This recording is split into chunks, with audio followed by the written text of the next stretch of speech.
اس سے زیادہ باعزت طریقہ شوکت یوسفزئی صاحب کیا ہو سکتا ہے کہ ان کو پہلے اطلاع دی جائے؟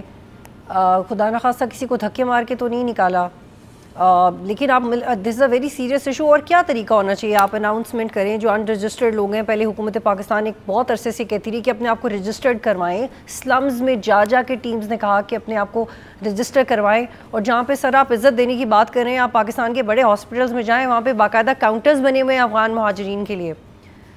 اگر آپ میں نے چل کے بارڈر کراس کیا ہوا ہے ایف پاک کا، تو اس میں اس سائڈ پہ عورتوں کے لیے کاؤنٹر نہیں ہے، لیکن پاکستان کے ہسپتالوں میں افغان مہاجرین کے لیے کاؤنٹرز ہیں. تو سر عزت تو بہت دی ہے، پر عزت کا جواب کبھی نہیں آیا. آپ کو نہیں لگتا اس میں ہمیں ایک نیشنلی ہمیں اس کے اوپر بات کرنی چاہیے اور اس میں صوبائیت سے باہر نکال دینا چاہیے؟ اگر آپ پہ رد عمل آئے گا تو سب صوبے آپ کے ساتھ کھڑے ہوں گے. آپ کو نہ سیلاب میں اکیلا چھوڑا، نہ سیکیورٹی پہ اکیلا چھوڑا. تو افغان مہاجرین کے ایشو پہ آپ کو ایسا کیوں لگ رہا ہے کہ آپ کو گورنمنٹ یا باقی صوبے اکیلے چھوڑ دیں گے؟ دیکھیں، یہ آپ نے بات کی نا کہ افغان مہاجرین کے ساتھ اور کیا کیا جا سکتا ہے. دیکھیں، نکالنے کا مسئلہ نہیں ہے. نکالنا تو آپ نے فیصلہ کر لیا کہ جی سارے نکلے، 16 تاریخ کو سب جائیں. اب سب جائیں جو ہے نا، وہ اس طرح نہیں ہو سکتا. یہ بڑے اس کے ساتھ طریقے کے ساتھ آپ نے کہنا پڑے گا. پھر یہ کہ آپ نے سب ایک ساتھ آپ نہیں نکال سکتے. یہ کوئی معمولی اسٹرینتھ نہیں ہے ان کی. میں یہ کہہ رہا ہوں کہ اس سے مشکلات جو ہوتی ہے نا، انفراسٹرکچر تو خیبر پختونخوا کی حکومت کا ہے. اتنے ہمارے پاس ریسورسز نہیں ہے کہ ہم ایک ساتھ سب کو کہیں کہ جی اب نکلیں. ہاں، جو غیر قانونی لوگ ہیں ان کے لیے تو ہمارا زیرو ٹالرنس ہے. ان کے لیے تو کوئی وہ نہیں، ان کو بے شک نکالے. میں تو ان لوگوں کی بات کر رہا ہوں جو 30-40 سال سے یہاں رہ رہے ہیں، جن کے بچے ہوئے، ان کے بچے ہوئے.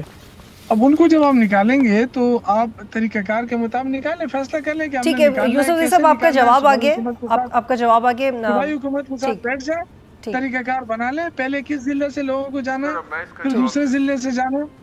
اس طرح ہو تو میرے خیال سے یہ چیز امپلیمنٹ ہو جائے گی. لیکن اگر آپ کہیں گے کہ نہیں سارے ایک ساتھ نکلیں، تو وہ لاجسٹکس سپورٹ مل سکتی ہے ان کو. نہ ہمیں پتہ ہے نا کیا مشکلات آئی ایک دم جب انہوں نے کہا کہ نکالو. سر وہ آپ کے ساتھ مل کے کیسے بیٹھے؟ یوسفزئی صاحب، میں نے ناصر بٹ کو بھی شامل کرنا، لیکن آپ کے ساتھ مل کے کیسے بیٹھے؟ کیونکہ آپ کے جو وزیر اعلیٰ ہیں وہ اسلام آباد میں ہوتے ہیں، پھر بھی نہیں آتے.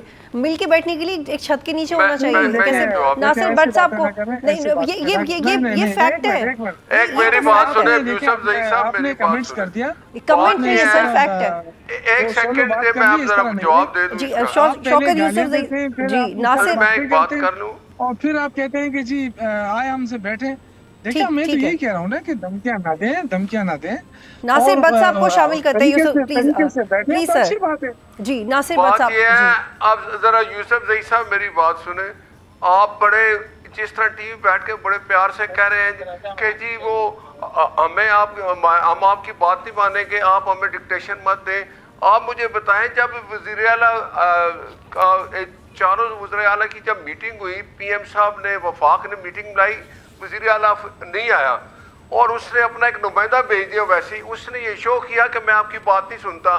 وفاق کی پالیسی ہوتی ہے جو چاروں صوبوں سے مل کے ان کے مشورے کے بعد بنتی ہے، اور پالیسی صوبائی وزیر اعلیٰ کسی بھی جماعت، چاروں صوبوں میں کوئی بھی وزیر اعلیٰ ہوگا، صوبائی جو ہوتا ہے نا وزیر اعلیٰ، وہ وفاق کا جگہ اپنی کوئی پالیسی نہیں بناتا، پالیسی ہمیشہ وفاق بناتی ہے. اور آپ کہتے ہیں جی کہ ہم اس پہ عمل نہیں کریں گے. یہ کیسے ہو سکتا ہے؟ آپ تو پھر یہی آپ کا رویہ ہے نا. میں نے آپ کو پہلے بولا کہ آپ اپنا رویہ ٹھیک کریں، اپنا رویہ چینج. سبسکرائب کریں اور بیل دبائیں تاکہ کوئی خبر رہ نہ جائے.